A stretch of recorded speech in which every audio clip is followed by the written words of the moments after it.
अस्सलाम वालेकुम नाज़रीन, आप देख रहे हैं नसीम ज़ारा।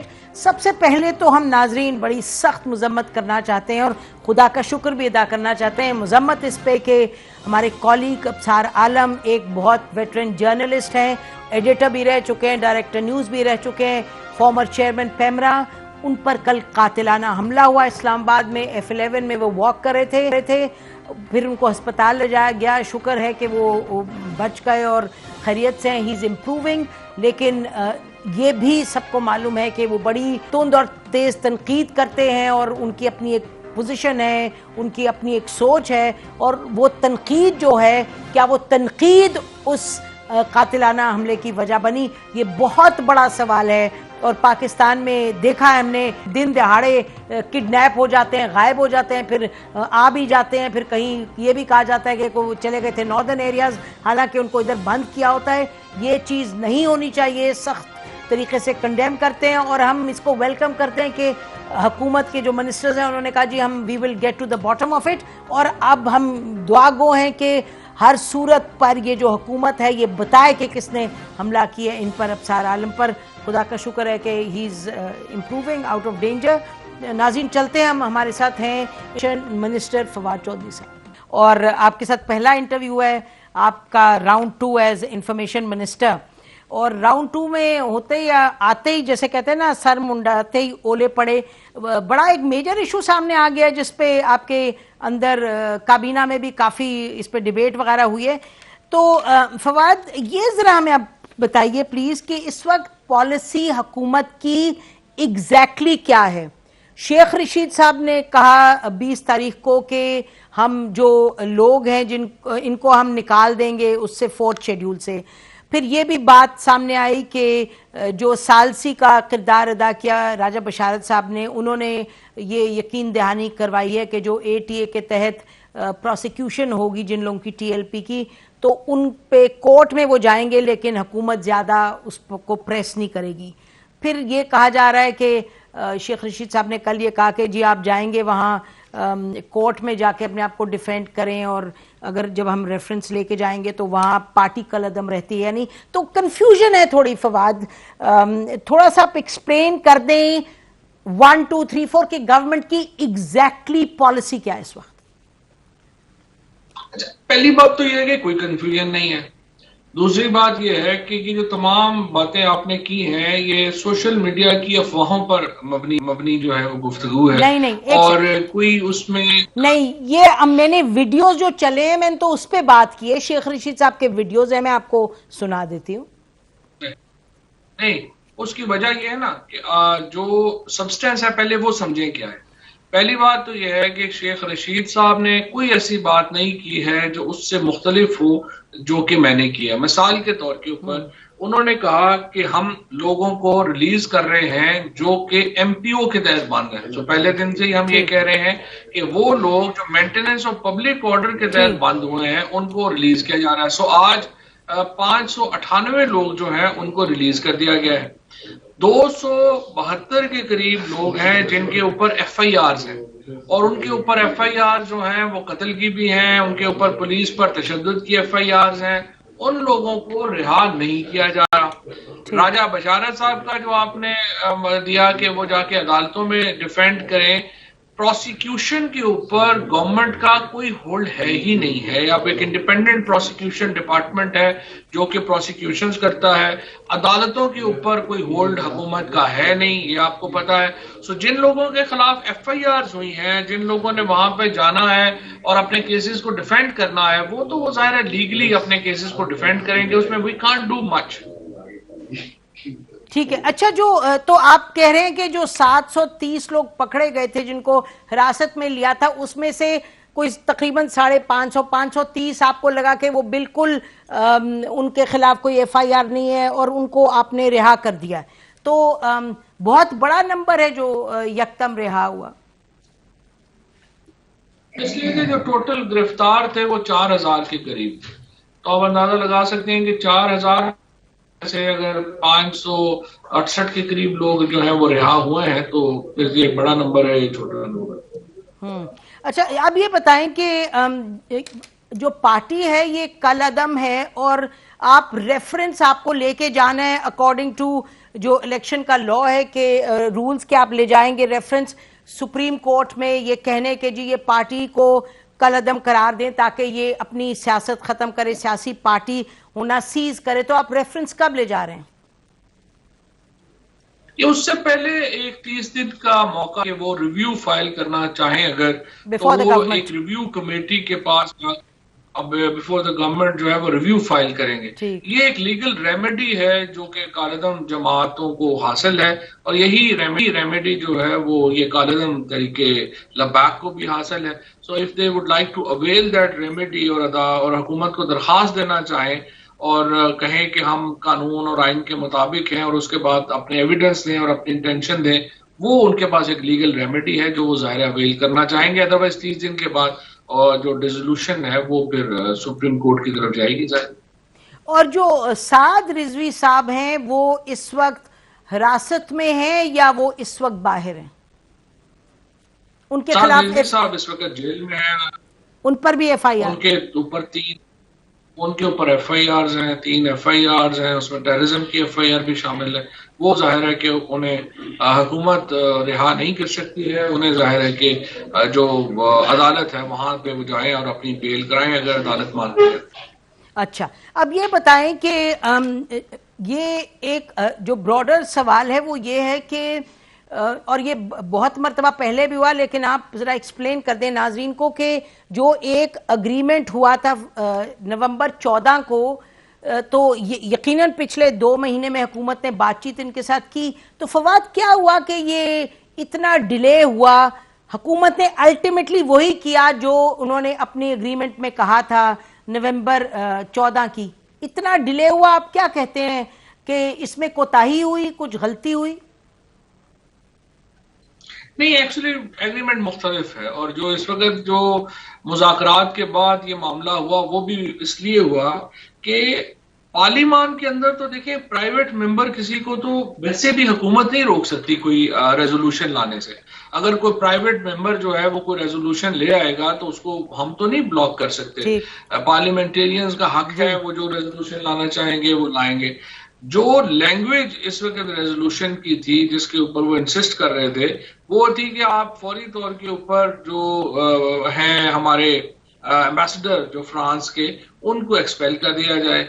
वो लैंग्वेज जो थी वो प्रॉब्लमैटिक थी। आप जिस तरह से इस रेजोल्यूशन में बात भी की गई है कि कोई जो ग्रोह है उसको कैसे इजाजत दी जा सकती है कि वो जाए और जा करके हुकूमत को डिक्टेट करे कि आपने ये करना है, वो नहीं करना है, ये नहीं करना। सो इसलिए ये एक हुकूमत की इसके ऊपर बड़ी स्ट्रांग पोजीशन थी। तो एक तो ये चीज उसमें आ गई कि कोई ग्रोह ये नहीं कर सकता, और दूसरा ये आया है कि फ्रेंच एम्बेसडर को ये जो पाकिस्तान से निकालने के ऊपर बहस की जाएगी। तो निकालने का मामला नहीं है, उस पर बहस की जाने की रेजोल्यूशन।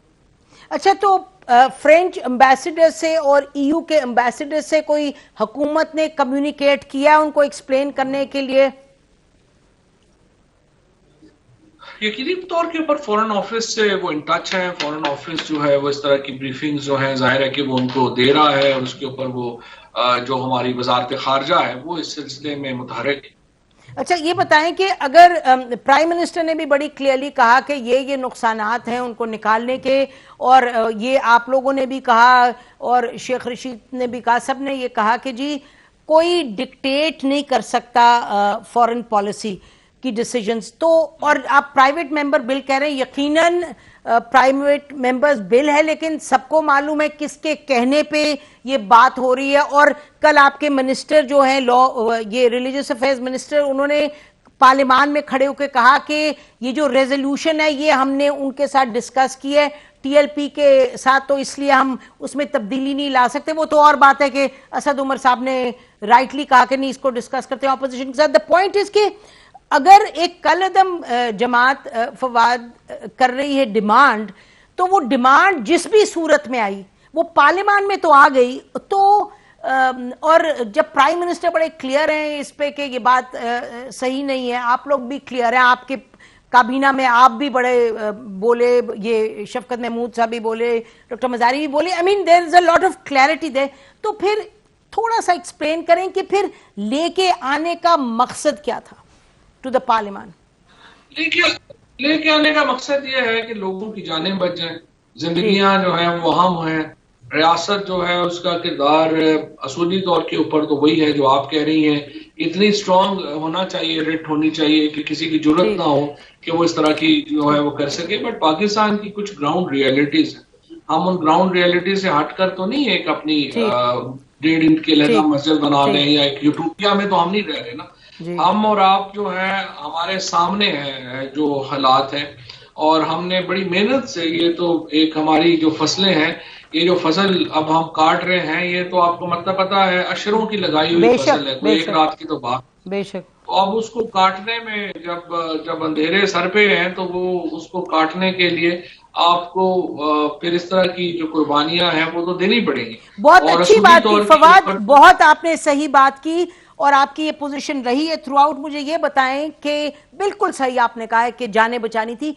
तो जब ये मूव हुआ है, जब 13 तारीख को कि इस पर इनको पकड़ा जाए ताकि प्रिवेंट किया जाए 20 तारीख के मार्च टू इस्लामाबाद से, उस वक्त जो प्लान कर रहा था उसने ये नई ग्राउंड रियलिटीज देखी? क्योंकि ये तो आप मानेंगे कि ये तो होना ही था जो हुआ है, तो उस वक्त नहीं सोचा किसी ने?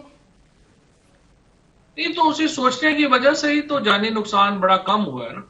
अगर हम ना सोचते, और जिस तरह से ये एक वायलेंट एक्सट्रीमिज्म होता है हमारे मुल्क में, और जो जिसका इजहार बेपनाह बार हो चुका है, तो जानी नुकसान बहुत ज्यादा हो सकता था।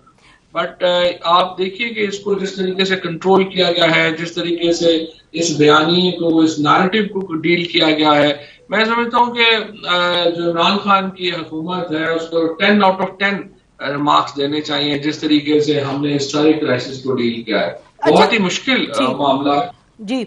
मुझे ये बताएं कि मैं ये सवाल कर रही हूं कि 13 तारीख जो कल हुआ और परसों हुआ जाके नेगोशिएशन की, तो उस वक्त जब ये इनका पता चला था कि ये करने जा रहे हैं 20 को, तो उस वक्त कोई नहीं थी पॉसिबिलिटी के उस वक्त वो नेगोशिएशन होती जो 2 दिन पहले हुई है? एक्चुअली नेगोशिएशंस जो थी ना वो बड़ी सही चल रही थी, और ख्याल यही था कि ये माहिदा हो जाएगा। क्योंकि देखिए जिस तरह मैंने पहले अर्ज किया कि पार्लियामेंट में लाने में कोई प्रॉब्लम नहीं था, वो तो एक इंडिविजुअल कोई भी ला सकता है और हर मेंबर को हक है कि वो अपनी लेके आ जाए।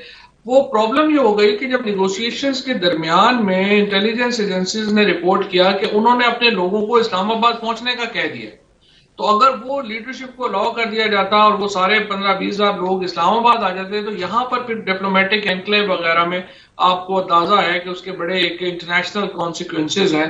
पहले भी आपको याद होगा पीपल्स पार्टी के दौर में एक अमेरिका के सफारतखाने के ऊपर हमला हो गया, उसके बाद भी हुआ है 2-3 मरतबा। ठीक है, नहीं मैं ये कह रही हूँ कि जब पता चला, तो फवाद ये सवाल है कि जब पता चला था कि ये करने जा रहे हैं, उस वक्त कोई गुंजाइश नहीं थी कि उस वक्त इनके साथ नेगोशिएशंस ओपन करते? नहीं, नेगोशिएशंस तो हो रही थी ना। नेगोशिएशंस के तो दरमियान में ये सारा उन्होंने अपनी वादा खिलाफी की, और उन्होंने जो है अपने लोगों को कह दिया कि आप इस्लामाबाद पहुंच जाए, अदरवाइज तो गिरफ्तार करने की भी जरूरत ना पड़ती। अच्छा फवाद, ये आखिरी सवाल टीएलपी के हवाले से है कि ये छठा अग्रीमेंट है 2016 से लेके 2021 के दरमियान, छठा एक ऐसा अग्रीमेंट कर रही है हुकूमत वक्त इस जमात के साथ। तो यानी कि अब आप इसको बात तो आपकी हकीकतन ठीक है कि खून खराबा रुका है, लेकिन जो बात रियासत की रिट की हो रही है और हुकूमत की कि हर दफा हुकूमत को मानना पड़ता है और जो भी वजह होती है, तो टीएलपी ये कैसे पता कि 7वीं मर्तबा आके फिर यही नहीं करेगी, या कोई भी जमात? टीएलपी नहीं, कोई भी जमात नहीं, ये पता है 100% ये दोबारा करेंगे, इसमें कोई शुबा ही नहीं है। अच्छा। देखिए उसकी वजह यह है कि प्रॉब्लम यह है कि जब तक हम अपना इंटरनल सिक्योरिटी पैराडाइम जो है उसको रिव्यू करके उसके अंदर, आप ये देखें ना, मसला तो यह है यहाँ पे ये जो इतना लंबा अरसा हुकूमत की है नवाज शरीफ ने, जरदारी साहब ने, कोई उनसे नहीं पूछता कि आपने कोई एक इदारा यहाँ पे छोड़ा भी है या नहीं छोड़ा। नहीं, उससे क्या ताल्लुक फवाद? ये तो सिक्योरिटी, सिक्योरिटी का एक पॉलिसी हमारी रही है फवाद, ये भी आपको मालूम है। तो सिक्योरिटी पॉलिसी जब बनी है उस वक्त पॉलिटिकल लीडरशिप ही नहीं की थी ना। तो अब जो माजी में पॉलिटिकल लीडरशिप की गलतियां हुई या बाकियों की गलतियां हुई वो भुगतनी तो हम लोगों को पड़ रही। नहीं फवाद, 2017 में तो आप लोग भी चले गए थे टीएलपी को सपोर्ट करने, आप जाती तौर पे नहीं गए थे, आपकी जाती तौर पे एक पोजीशन रही है हमेशा, लेकिन आपकी पार्टी के लोग तो सपोर्ट कर रहे थे, शेख रशीद साहब सपोर्ट कर रहे थे। हम नहीं चाहते पुराने हम क्लिप्स निकाल के दिखाएं, वो हो गई बातें, गलती सबकी रही है। आगे की आप कह रहे हैं कि कोई तरीकाकार नहीं है इसको सही करने का कि फिर ऐसे ना हो? नहीं, मैं आपसे ये कर रहा हूं कि एक है आपकी पॉलिटिकली यूज करने का, वो तो बिल्कुल आपकी बात सही है, किसी को नहीं करना चाहिए थी, लोगों ने इसको यूज किया। एक है capacity of the state, capacity of the जो सिविलियन एजेंसीज हैं टू डील विद सिचुएशन, वो अनफॉर्चुनेटली इतनी एरोड हो गई हुई है कि ये सारे वाकयात होते हैं पाकिस्तान के अंदर। एक तो हो ना कि गवर्नमेंट की विल है कि ये वाकयात हो तो वो हो जाए, रोकना हो तो रोक लें, ये विल तो नहीं है। प्रॉब्लम यह है जब तक हम अपने सिक्योरिटी पैराडाइम को, इंटरनल सिक्योरिटी पैराडाइम को रिव्यू ना करें, यहां पर एक पूरा जो हमारा डिप्टी कमिश्नर से लेके तहसीलदार और पटवारी तक और फिर एसएचओ से लेके हमारा डीपीओ तक का और फिर आईजी तक का जो एक निजाम है उसको बहुत बड़े एक ओवरहॉल की जरूरत है। और उसका आगाज अल्हम्दुलिल्लाह जो है वो अब हमारी हुकूमत कर रही है, लेकिन ये हुआ नहीं माजी और उसकी गलतियों की वजह से हम भुगत रहे हैं। लेकिन इसकी एक पॉलिटिकल डायमेंशन है जिसकी आपने बात कही है और एक एडमिनिस्ट्रेटिव डायमेंशन। ठीक है, बिल्कुल ठीक है। आई थिंक स्टेट को एडमिनिस्ट्रेटिवली काबल होना चाहिए कि वो इस तरह के मिसक्रिएंट्स के ऊपर काबू पा सके। और स्टेट या कोई सियासी जमात जो ये ग्रुप्स हैं उनको इस्तेमाल ना करे पावर प्ले में, चाहे पॉलिटिकल पार्टीज हैं चाहे स्टेट के इंस्टीट्यूशंस हैं। Would you agree with that Fawad? बिल्कुल, वो तो एक मॉरल एक कह लीजिए कि पोजीशन है ना, और आपको तो पता है कि मैंने तो सख्त तरीन हालात मुझे मालूम है जी, आपकी पोजीशन इस पे बड़ी क्लियर है। आखिरी सवाल फवाद ये बताएं कि जहांगीर तरीन साहब की जो है इशू, उस पे क्या पोजीशन है? आप उस पॉलिटिकल जो कमेटी बनाई हुई है प्राइम मिनिस्टर ने, आप उसका हिस्सा भी हैं, आप जरा हमें बताइएगा कि क्या पोजीशन है इस वक्त जहांगीर तरीन साहब के हवाले से। राय रियाज साहब की आप गुफ्तगू सुनते हैं हर दिन, अब वो कह रहे हैं कि प्राइम मिनिस्टर मिलने जा रहे हैं जहांगीर तरीन साहब को 2 दिनों में, आपको क्या मालूम है इसके बारे में? देखिए, पहली बात तो 2 बातों में आपको बता दूं कि पहली बात तो यह है कि जहांगीर तरीन साहब पीटीआई के बहुत अहम लीडर हैं और सच्ची बात तो यह है कि पार्टी के लिए उनकी खिदमात से कोई भी इनकार नहीं कर सकता। लेकिन दूसरी तरफ देखिए, प्राइम मिनिस्टर साहब से जहांगीर तरीन साहब की भी ये तवक्को नहीं होगी कि वो किसी को कॉल करेंगे और कहेंगे कि ये तहकीकात रोक दें और ये तहकीकात मिलना चाहता हूं, वो मिलने की बात करें। वो नहीं, वो कह रहे हैं कि मेरी पॉलिटिकल विक्टिमाइजेशन हो रही है। उस पे देखिए, मैंने भी पीएम साहब से ये रिक्वेस्ट की है और लोगों ने भी पीएम साहब से ये बात कही है डेफिनेटली कि देखिए, जहां तक उनका ताल्लुक है ना कि मेरी पॉलिटिकल विक्टिमाइजेशन हो रही है, ये उनको यकीन होना चाहिए कि पॉलिटिकल विक्टिमाइजेशन नहीं हो रही। जहां तक उनके ऊपर इल्जामात का ताल्लुक है, वो उनको करने होगा, पार्टी में वो उनको जवाब है। और ना ही सच्ची बात है कि मेरे समेत पार्टी में किसी और की ये जरूरत है कि इमरान खान को कहे कि किसी पे बिल्कुल ठीक है। वो प्राइम मिनिस्टर उनको मिल रहे हैं या नहीं मिल रहे? नहीं, मेरे इल्म में कोई ऐसी, आपके इल्म में नहीं है। बहुत शुक्रिया फवाद, हमसे नाज़रीन इंफॉर्मेशन मिनिस्टर साहब हमसे बात कर रहे थे। ब्रेक लेते हैं, ब्रेक के बाद हम वापस आते हैं। फिर पीपल्स पार्टी ने जो कल एक पोजीशन अपनाई और उसके बाद आज भी डेवलपमेंट आपने देखी कि उन्होंने प्रोविंशियल असेंबली में सिंध में एक मुजम्मत की करारदाद फ्रेंच प्रेसिडेंट के अगेंस्ट थी, वो पेश की और उसको पास किया। ब्रेक के बाद बात करते हैं, हमारे साथ नईर बुखारी साहब होंगे। Stay with us.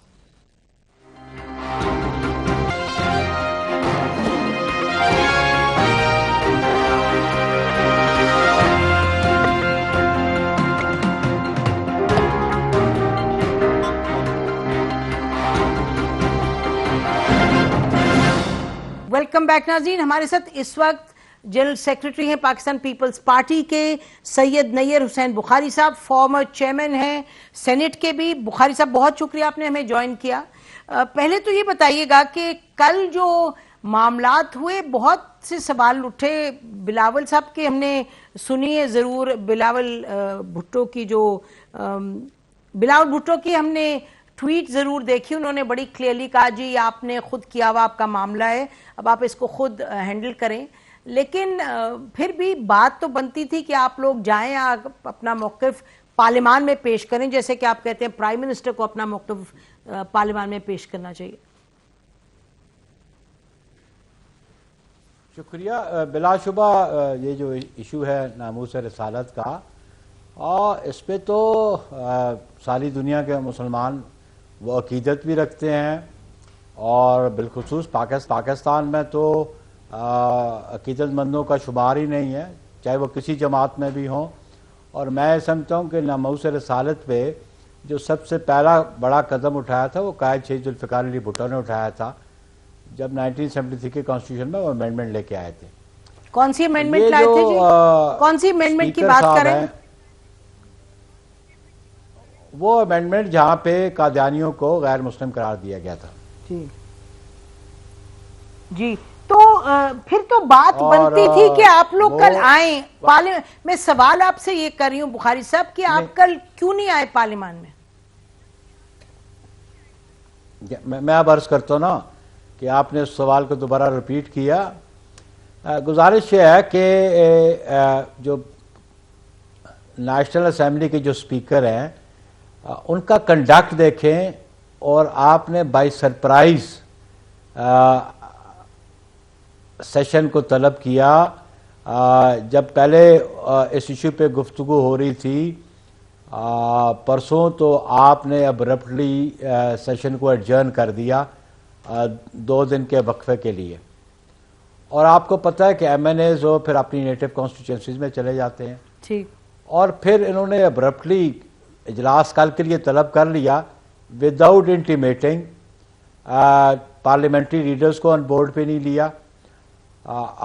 मुनासिब बात ये थी कि ये सारे इशू को बिजनेस एडवाइजरी में डिस्कस करते, और फिर इन्होंने बाय सरप्राइज एक मोशन मूव किया जिसको रेजोल्यूशन कहते हैं। वो प्रॉपरली फ्रेम्ड भी नहीं था, वो हमारे साथ शेयर भी नहीं किया कि आज के अपार्ट फ्रॉम एजेंडा ये क्या इशू लेके आना चाहते हैं पार्लियामान में। तो इसलिए मैं समझता हूँ कि ये गवर्नमेंट अनप्रिपेयर्ड थी, कंफ्यूज थी, ये अनएक्सपीरियंस गवर्नमेंट है। पार्लियामान के हवाले से भी जब भी रेजोल्यूशन, इस किस्म के रेजोल्यूशन आते हैं तो हमेशा से पॉलिटिकल पार्टीज़ को ऑन बोर्ड लिया जाता है, चाहे वो बिजनेस एडवाइजरी में डिस्कस हो जाता है या वो जो लीडर ऑफ हाउस है वो लीडर ऑफ अपोजिशन से या दीगर पार्लियामेंट्री पार्टी के लीडर से गुफ्तगू करते हैं। तो हम समझते हैं कि इन्होंने पहली बात जो की, जो इन्होंने 6 माह पहले एग्रीमेंट किया, उसको बड़ा ये डिस्क्रीटली रखा रहा अपने पास, बड़ा सीक्रेट रखा रहा, पार्लियामान में लेके नहीं आए। साहब ये बात आपकी दुरुस्त है। हो गया जी बिल्कुल, इस तनकीद हुई है, आप अपनी जगह आपकी पोजीशन ये है, इस पर बहुत लोग तनकीद करें। हम सवाल ये कर रहे हैं कि आप लोग जो हैं, आप पार्लियामान की हमेशा कहते हैं कि उसकी अहमियत है, उसकी इफादियत है, उसकी हर चीज़ पे वो बालातर है, और सही बात है, हर प्लेटफॉर्म पे बालातर है। तो यही बातें जो आप फरमा रहे हैं, तो ये आपके जो भी लोग मौजूद थे इस्लामाबाद में, उनको पार्लियामान में नहीं जाना चाहिए था कि वहां जाके ये बात बयान करते? देखे ना, nobody should be taken by surprise. पहली बात ये कि हमारे मेंबर्स तो यहाँ पे मौजूद नहीं थे, उनको इल्म नहीं था। और मैं ये समझता हूँ कि वो जो इन्होंने रेजोल्यूशन टेबल किया, उसकी ड्राफ्टिंग भी बहुत सारे लोगों को इतराज़ात है। अगर आपके पास वो रेजोल्यूशन पहले आ जाता तो फिर आप अपना माइंड बनाते, अपनी क़यादत के साथ डिस्कस करते, उस पर अपना पॉइंट ऑफ व्यू लेके आते। लेकिन ये इन्होंने गवर्नमेंट ने ये बिल रेजोल्यूशन मूव नहीं किया, प्राइवेट मेंबर्स। मैं खुद इस पार्लियामान का हिस्सा रहा हूं, और जब भी गवर्नमेंट बिल मूव करती थी हम अपोजिशन को ऑन बोर्ड लेते थे, और ऑन बोर्ड लेके जॉइंटली मूव होता था। नामूस रिसालत पे मौकफ उनका भी है, मौकफ हमारा भी है। तो फिर इसमें क्या अमर माने था कि उन्होंने उनको ऑन बोर्ड पे क्यों नहीं लिया? अब मुझे बताइए कि अब अग्री कर लिया था कल असद उमर साहब ने कि आप कि उन्होंने कहा कि अब ऑपोजिशन मिल के रेजोल्यूशन पर काम करेगी और हम एक मुत्तफिका रेजोल्यूशन लाएंगे, और अब जो जुमे को सेशन हो रहा है, क्या पीपल्स पार्टी पार्लियामान में जाएगी, उस कमेटी का हिस्सा बनेगी जो कि अब इस रेजोल्यूशन को फाइनल करेगी? Again, it depends on the attitude of speaker और गवर्नमेंट के कैबिनेट के मेंबर्स का।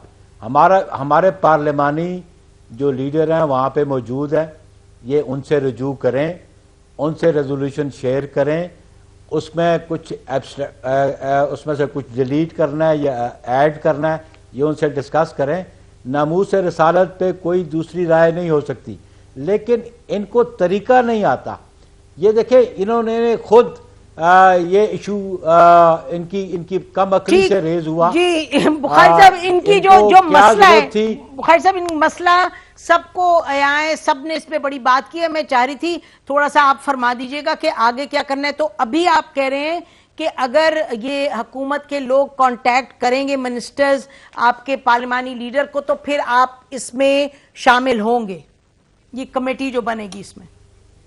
बात शमूलियत का भी मैं अर्ज कर दूं, शमूलियत का भी जो हमारे पार्लियामेंट्री लीडर्स हैं वो अपनी पार्लियामेंट्री पार्टी से डिस्कस करके वो फैसला करेंगे, क्योंकि मैं आज पार्लियामेंट का हिस्सा नहीं हूं। मैं समझता हूं कि ये काम स्पीकर का एक रोल बड़ा गैर जानिबदाराना रोल होना चाहिए, नॉन पार्टीजन होना चाहिए, लेकिन ये स्पीकर तो हाउस की प्रोसीडिंग्स को कंडक्ट ही नहीं कर पा रहे। तो कल पीटीआई ने उनको बनाया, लेकिन जब वो स्पीकर बन गए हैं तो फिर तो उनका रोल जो है बड़ा नॉन पार्टीजन होना चाहिए। तो अभी तक आपकी पार्टी लीडरशिप ने इस इशू पे कोई डिस्कशन नहीं की कि एक अहम रेजोल्यूशन आ रही है, उसके लिए कमेटी बन रही है, क्या पीपल्स पार्टी उसका हिस्सा होगी या नहीं? अभी तक इस पे कोई डिस्कशन नहीं हुई पार्टी लीडरशिप में? नहीं, बिल्कुल।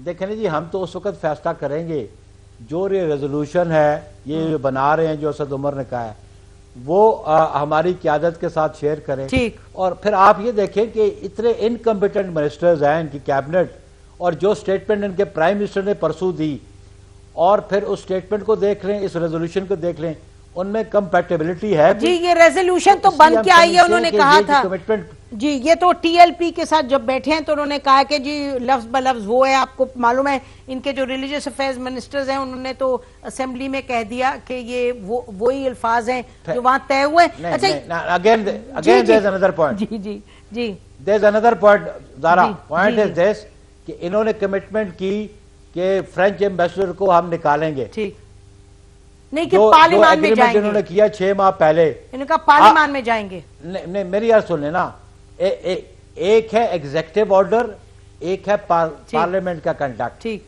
इन्होंने कमिटमेंट एग्जीक्यूटिव ऑर्डर की।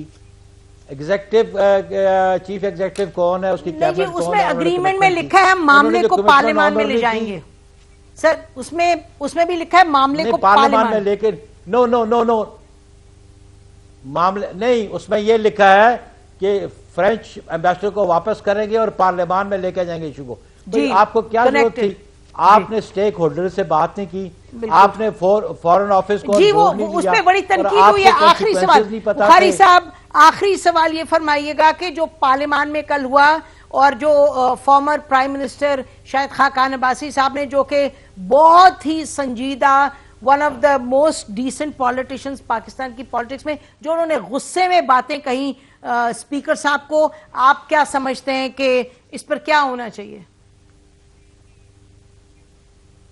देखिए, पहली बात तो है कि जो पार्लियामान की प्रोसीडिंग है वो बड़े महज़ब तरीके से चलनी चाहिए, तहजीब के दायरे में चलनी चाहिए बिलाशुबा।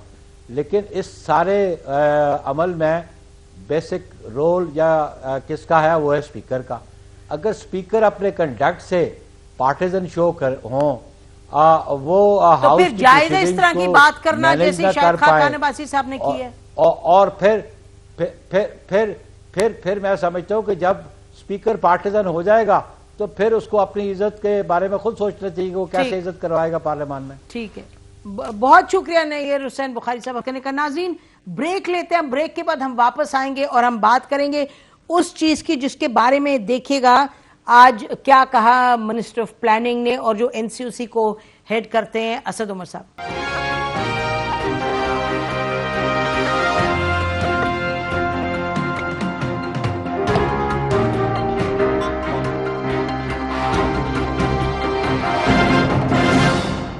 हमने आज एनसीओसी के अंदर जो ये सूरत हाल का रिव्यू किया है, इसके अंदर मजीद बंदिशें बढ़ानी पड़ेंगी। जिस सतह के ऊपर इस वक्त वबा का फैलाव है, अगर इस वबा का जोर हमने अभी फौरी तौर पर नहीं तोड़ा, कोई हमारे पास चॉइस ही नहीं रह जाएगी। आपको बड़े बड़े शहर जो हैं खुदा ना खास्ता बंद करने पड़ेंगे। अभी हम जो है बड़े शहर नहीं बंद कर रहे, लेकिन हमारे पास मार्जिन जो है वो चंद दिनों का रह गया है। वेलकम बैक नाजरीन। अभी आप सुन रहे थे एनसीओसी को जो हेड करते हैं असद उमर साहब, वो क्या कह रहे थे। और ये बार बार, और हम देख रहे हैं पिछले हफ्ते भर से वो बिला नागा इसी तरह की बात करते हैं। और अब तो उन्होंने बड़ी क्लियरली कह दिया कि हमें शहर बंद करने पड़ेंगे। उन्होंने कहा हमारे पास कुछ दिनों का बस रह गया है, यानी मार्जिन। तो हमारे साथ इस वक्त सेक्रेटरी जनरल हैं पीएमए के डॉक्टर कैसर सजाद। तो हमने सोचा कि हम किसी मेडिकल प्रोफेशनल से पूछते हैं कि अब आप लोगों को क्या करना चाहिए, नहीं कि एडमिनिस्ट्रेशन का क्या काम है, हुकूमत का क्या काम है, क्या हमें क्या करना चाहिए। डॉक्टर साहब बहुत शुक्रिया आपने हमें ज्वाइन किया। वेरी क्विकली नाज़रीन को बता दीजिए 1 2 3 4 क्या चीजें करनी चाहिए, क्योंकि मामला तो बहुत ही गंभीर लग रहा है। बहुत शुक्रिया। बिस्मिल्लाहिर्रहमानिर्रहीम। देखिए, हम डे 1 से कह रहे हैं कि ये बहुत आसान मरहला है अवाम के लिए और हुकूमत के लिए भी, लेकिन इस वक्त हुकूमत के लिए बहुत बड़ा चैलेंज बन गया है कि डे 1 से हमारी अवाम जो है वो इसके फैलाव को, इस बीमारी के फैलाव को रोकने में बिल्कुल भी मदद नहीं कर रही है। अवाम जो है बिल्कुल भी केयर नहीं कर रहे हैं, जिसकी वजह से आप देख रहे हैं कि पिछले 1-2 हफ्ते से डेली हम देखते हैं कि 100 से ज्यादा लोग इंतकाल कर रहे हैं, बहुत सारे हजारों लोग बीमार हो रहे हैं। और हम खुदा न खास्ता पड़ोसी मुल्क जो इंडिया में लाखों की तादाद में लोग बीमार हो रहे हैं, लाखों हजारों लोग इंतकाल कर रहे हैं, हम खुदा न खास्ता हम उस तरफ जा रहे हैं। तो उसके जाने से पहले हमने डिमांड किया कि अच्छी हुकूमत वो होती है कि जो आवाम को अपनी इस वबा से भी बचाती है और मईशत को भी बचाती है। लेकिन अब कोई चारा नहीं रहता है। हम 2 हफ्ते से कह रहे हैं पहले से कि इसका सिर्फ और सिर्फ अगर आवाम ने प्रॉपर तरीके से एसओपीज को फॉलो नहीं किया, और अगर फॉलो करते हैं नंबर ऑफ केसेस कम होते हैं और हुकूमत एसओपीज पे अमल दरामद पे कामयाब हो जाती है, सख्ती करती है, फाइन लगाती है, जुर्माने करती है, तो फिर ये लोग जो है ना ये एसओपीज को फॉलो करेंगे। वैसे जबानी खर्च पे तो मेरे ख्याल में आवाम अब नहीं सुनने वाली है, लेकिन हम समझते हैं कि हुकूमत को सख्ती करनी पड़ेगी। और अगर इसके बावजूद भी ये नहीं होता है कि then there is a only choice is to complete lockdown. आपको नसीम ज़हरा साहबा, आपको पता होगा अभी पिछले महीने मैं मिसाल देता हूं मेलबर्न की, ऑस्ट्रेलिया के शहर मेलबर्न में 3 लोग सिर्फ कोविड में मुब्तला वहां आ गए थे, डायग्नोस हो गया, तो उन्होंने पूरा मेलबर्न 5 दिन के लिए बंद कर दिया उन्होंने। ये होती है कंट्रोल करने का तरीका। हमारे मुल्क में जब पानी सर से ऊपर हो जाता है फिर हम करते हैं। अब कितने सारे लोग अगर आप देखें तो पहली वेव्स में, दूसरी वेव्स में जितने लोग इंतकाल नहीं किया था, अब जो तीसरी वेव में इतनी तेजी से लोग इंतकाल कर रहे हैं कि ये एक अलार्मिंग है। लिहाजा हम समझते हैं कि हुकूमत को एक तो इसके फैलाव को रोकने के लिए एक अवेयरनेस का प्रोग्राम और तेजी से करना पड़ेगा, नंबर 1। नंबर 2 बात यह है कि उनको सख्ती करनी पड़ेगी अवाम पे।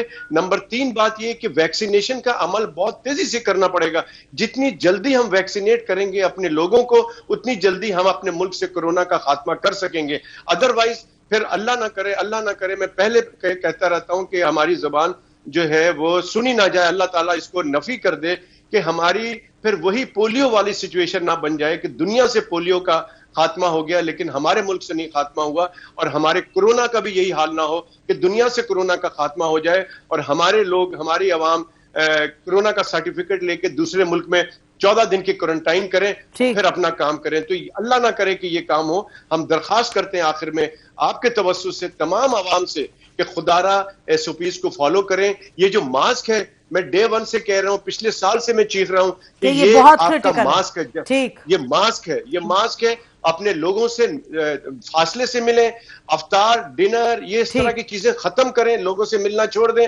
वरना पिछले साल की तरह खुदा ना खास्ता ईद में हमारी वही परेशानी ना हो कि हम अस्पताल भाग रहे हों और हमें बिस्तर ना मिल रहा हो। बहुत शुक्रिया डॉक्टर हमसे बात करने का। नाज़रीन, हमारी यही कोशिश थी कि कोई आपको मेडिकल प्रोफेशनल बड़ी क्लियरली डॉक्टर बता दें कि कितना खतरा है और कितनी आप पर जिम्मेदारी है और कितनी हम सब जो लोग हैं वो लापरवाही कर रहे हैं। और इतनी खतरनाक बात है, ये जो वबा है ये बहुत और ज़्यादा, खुदा ना खास्ता हमारे मुंह में खाक, इससे बहुत बदतर हाल हो सकता है। डॉक्टर असद उमर साहब ने बड़ी क्लियरली कह दिया है, खुदारा इस पर अमल करें, अपना भी ख्याल करें, औरों का भी ख्याल करें। नाज़रीन, इसी पर आज का प्रोग्राम ख़त्म करते हैं। खुदा हाफिज़। पाकिस्तान जिंदाबाद।